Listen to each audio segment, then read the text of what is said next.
Very good evening, students. So last time we had the discussion on international relation current affairs. So today we have this internal security. I hope you have gone through this MIB document. I've shared in the Telegram group also. So this document more or less contains everything that is included in the syllabus, from internal security basics, terrorism, cybersecurity, left-wing extremism, insurgency, basics of everything with most important data which you should include in your answers has been covered in this booklet. It's not too much a big booklet, only 40-45 pages. You can easily go through this in few hours or so. Most of the information you will be already knowing. You might have already read it somewhere in the class, in answer writing or any other programs. But thing is, here is a consolidated material which you can readily read, and everything is given in the format of you can readily replicate in the examination. So do check out this booklet in the Telegram group and make the best use of it. You can see some examples here, like we are covering topics like terrorism from every aspects you should be knowing, different stages of terrorism, how terrorism funding is happening, how it is interrelated to money laundering, then terrorism life cycle. This is how you arrange your thought process during generating points during answer writing. So these are some examples. This is just an overview of this document. Similarly, left-wing extremism, everything is, you can, rest of the topics we can go through it. Then one more thing I need to add on internal security. What kind of questions you are getting? Like when we are discussing this international relation topics yesterday, most of the question in the PYQs, if you really keep notice, it is directly asked directly from the current affairs topic, something related to happening in the last 1 or 2 years. And regarding these topics, directly questions are coming from international relations. Take the case of internal security. Here the questions are strictly coming from the basics of the terms that is given in the syllabus. What are the causes of money laundering? What are the new challenges of money laundering? What are the complications in border security? You can go through all the PYQs in last 5 years. It's very totally hard to find a question that is extremely out of the context. Maybe you can find the cyber dome question in 2017 or so. That more of kind of a very specific question. If you don't know the answer, you actually cannot write it. But rest of all the questions from security are directly picked from the syllabus words. So that's why the MIB document is quite very important. Go through that religiously and make the best, put the best effort to get the best marks in the examination. Let's go ahead. So this is our overall purpose of today's class. Lecture plan, you can say the MIB, introducing the MIB booklet, then how to prepare. I've given a broad picture on internal security, what you should do in these days. Don't look for, you might be already knowing, don't look for too much of material collection now. Meticulously prepared notes if you have, revise it. Otherwise, go through the MIB booklet. That is the only thing you require at this stage. Now we directly go to the RLP discussion. This is the overall syllabus part. Now this is the six questions for today. I hope you have at least gone through the question. If somebody is watching the video without going through the question, I strongly recommend sit with a paper and pen and at least try to bring out some of the brainstorm the question in between. Then only you can make the best use of the program. So these are the 6 questions. We have question on money laundering and financing of terrorism. Then we have a digital personal data protection bill which has been passed 2 days back. So it has been in news throughout the years. You might have already learned about the B.N. Sri Krishna committee. You have already learned about this digital personal data protection bill 2022. So what are the provisions of the new bill? It has been already passed by Lok Sabha in 7th of August. Today I hope it is a 9th of August. So this regarding that we have a question. Then recent violence in Manipur as a humanitarian crisis. What are the challenges in addressing tribal conflicts in Northeast India? Then we have different strategies of continuing regional instability in the Indian subcontinent and how it affects India, question regarding that. Then we have how is the recent advent of new technologies impacting border security or border management. Then we have a question on drug trafficking, increasing drug trafficking cases in India using social media networks like Instagram or Twitter. So these are the broad areas we are going to discuss today. Let's move ahead. This is the first question. So if you have not read the question, read the question first, brainstorm what you are going to do, post the video you can. brainstorm what you're going to write, what are the different parts you're going to make in this question, then we continue the discussion.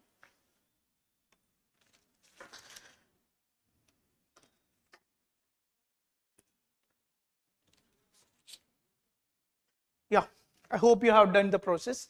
So, what is the question? Money laundering and the financing of terrorism are financial crimes with economic effects. Explain. Always keep note, the keyword is explain here. You have an argument given in the question and you just need to elaborate or give reasons for in support of the argument. It is not asked you to analyze, it is not asked you to counter the given argument in the question.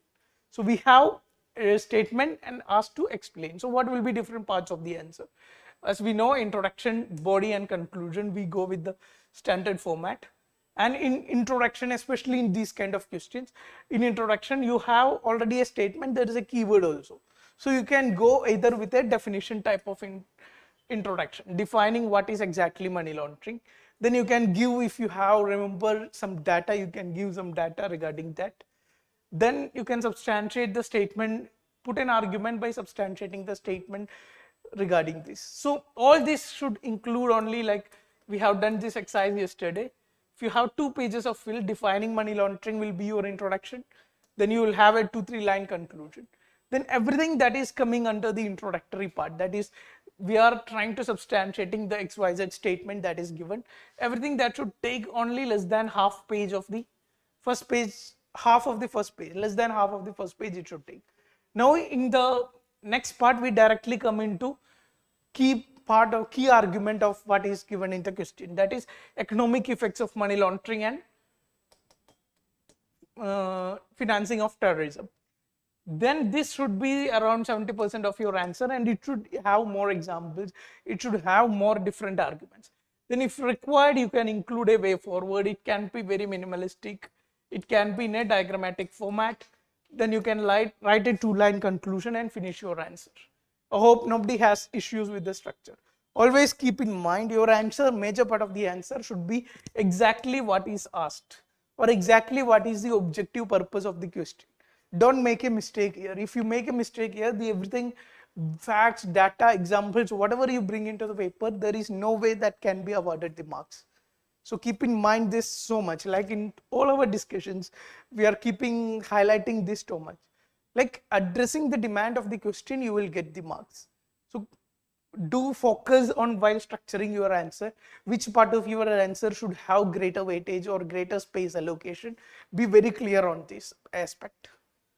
Let's move ahead. So what exactly is money laundering?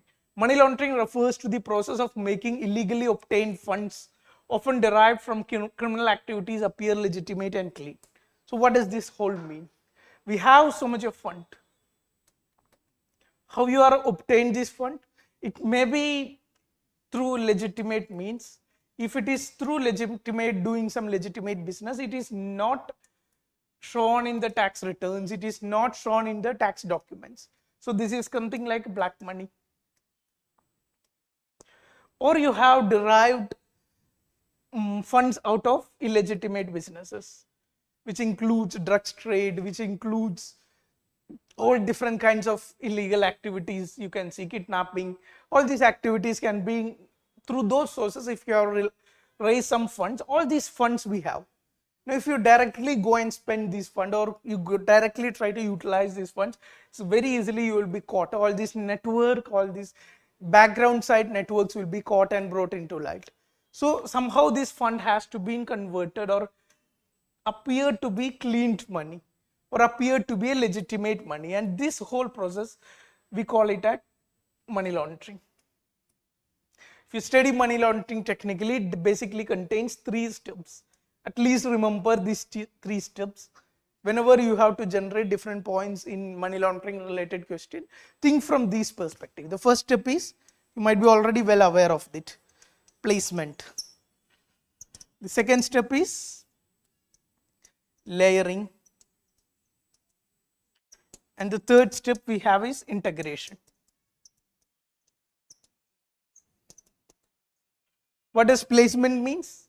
Placement simply means like this illicit fund you are having, you are placing into the different sources. Like maybe you are using cash transaction to a legitimate purpose, or maybe you are putting the money into some accounts, like multiple accounts, so that there will be tracking cannot be done by the government. So some by process you are placing the fund you are having into the system. That is the first stage. Layering means it contains a lot of complex transactions, maybe cross-border transaction. The fund may be sent to different countries, then it may be sent to third country, then it may be sent back to the original country. The purpose of this complex transaction is simply to confuse the regulatory authority, or simply to remove any footprints of this different financial crime or financial transaction that is happening. Another way of layering is through shell companies. You might have already heard this in Panama Papers leak, or different other leak that is exactly happening in, come often in news. So what exactly is shell companies? Shell companies are those companies which doesn't have any business, doesn't have any revenue generation, or doesn't have any assets.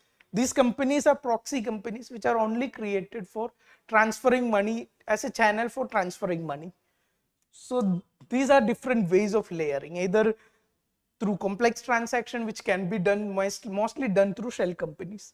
Now what about integration? Integration means the fund that is being circulating in different parts of the world that has been brought back into the original country or intended country.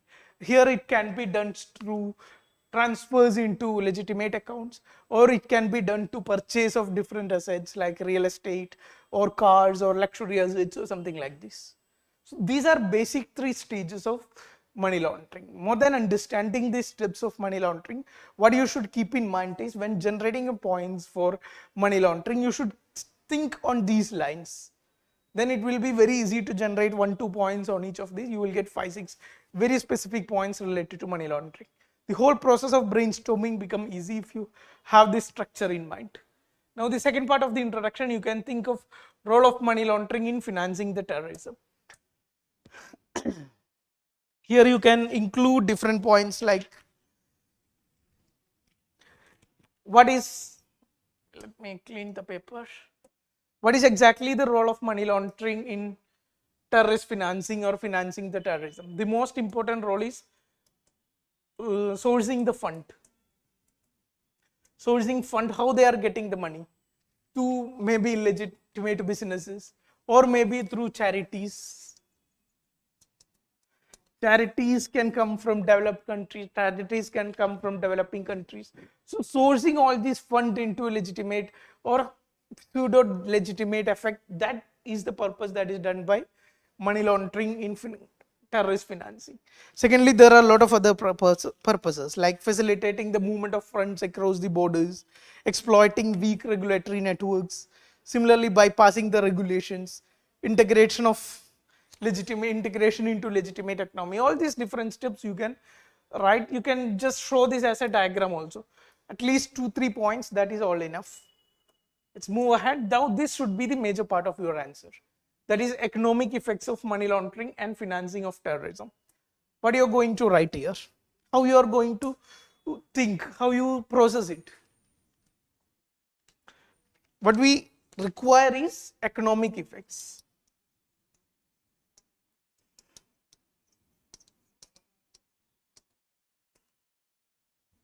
What you have to do is think from different perspectives.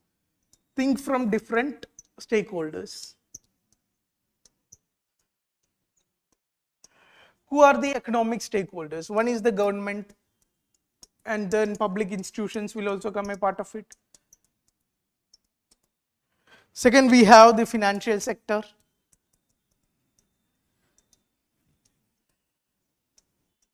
Then we have businesses, or we can include the private sector also into it. Then we have general public. Then we have international investors or international stakeholders.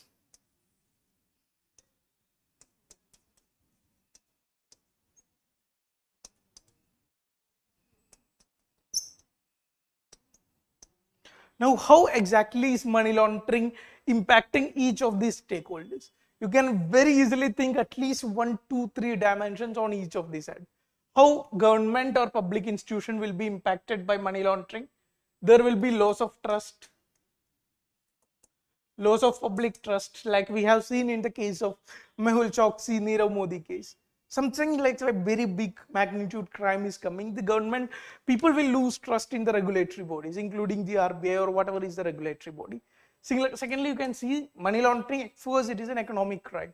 If people are not paying taxes and somehow circulating the money into the legitimate system, there is always loss of revenue. According to FATF data, around 2 to 3% of global GDP is lost every year due to money laundering, and governments are losing that much of amount every year due to money laundering. What else you can think of? You can think of loss of monetary policy, like all the regulatory policies you are putting into place become ineffective. You might have heard about the parallel economy. All the economic policies, monetary policies we have put in place, that is by keeping specific data. If any new element or new XYZ inclusion of money is happening, that data we are not able to collect, or we are not able to get that factor into calculations, whole the regulatory framework become a failure. Can cite some examples. Even economic stability of country will be under threat. You can give examples like the 2008 global financial meltdown. The starting of this 2008 global financial meltdown, it starts from the real estate sector bubble. And these kind of bubble can form anywhere. There is no legitimate areas, like when there is an uncontrolled source of funding to any of these sectors, it can generate at anywhere. And once it bursts, once it affects the banking system, the gravity of impact it creates throughout the economy will be great. Same you can connect with the financial sector implications. You can write it undermines the economic stability. It increases the cost of businesses. How it increases? When you might have heard about the crowding out of private investment or crowding out of public investment. What is the idea of crowding out of private investment? If government is taking too much of debt from the market, there will not be any money left for the private sector, or the cost of borrowing for private sector will be too high. Private sector will be not in a position to invest in the economy. Same happens here. How it happens here? If two businesses are competing and one business is doing everything legally, and if somebody is doing all the legal, not ready to do the corrupt practices, there will be higher cost of compliance with that factor, and there will be higher cost of continuing the business or maintaining the business practices. Cost of maintenance will be too high compared to the legitimate company. They may use different unethical means to stop the funding or to continue the businesses. So due to this, the legitimate business loses the competitive edge over the illegitimate business, and this also lead to some kind of impact on the financial sector. Let's move ahead. In businesses and private sector, what are examples you can see? Distorting economic development. You can see the crowding out effect we have discussed right now. What about the public? Loss of trust, undermining economic stability. If share market crashes happen, public money will be lost. All this impact you can bring into picture. International investors, how you can connect, like in 2022, post 2022, we have been seeing a continuous dip in the FDI or FII incomes that is coming to India. If more and more regulatory issues, all these issues are being cited, we might see more loss of international investor trust in regulatory sector, or international investor trust in the country. Let's move ahead. In way forward, what all you can write? Way forward, it's not core part of the answer, so you can simply show it as a diagrammatic format.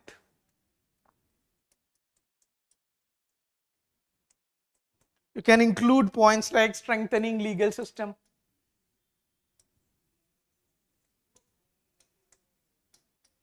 What exactly is legal system for money laundering in India? We have laws like Prevention of Money Laundering Act.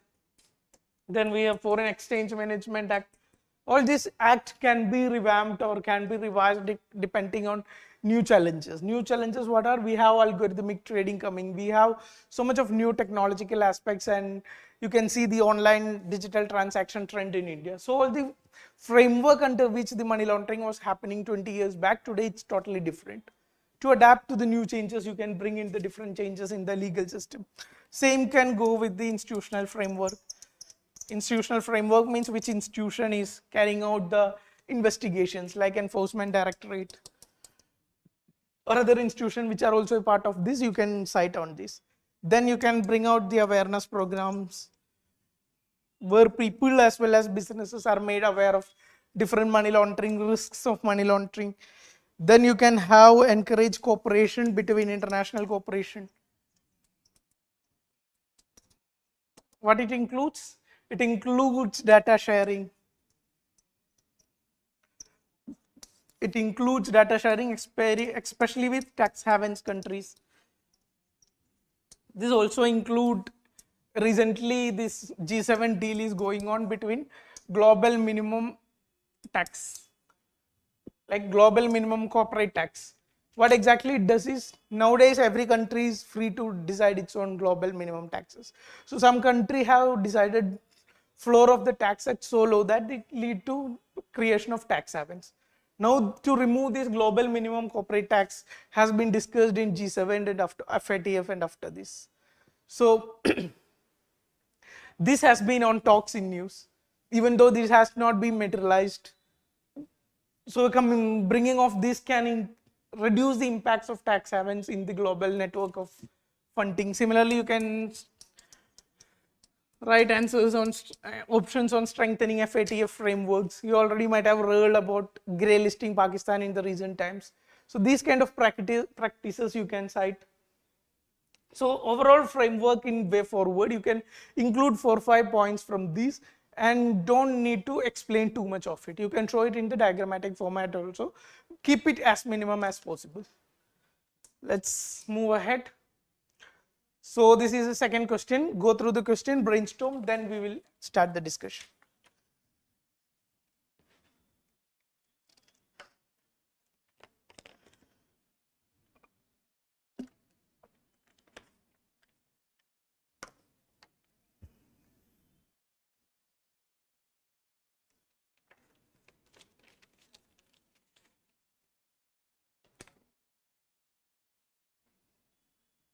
Yeah.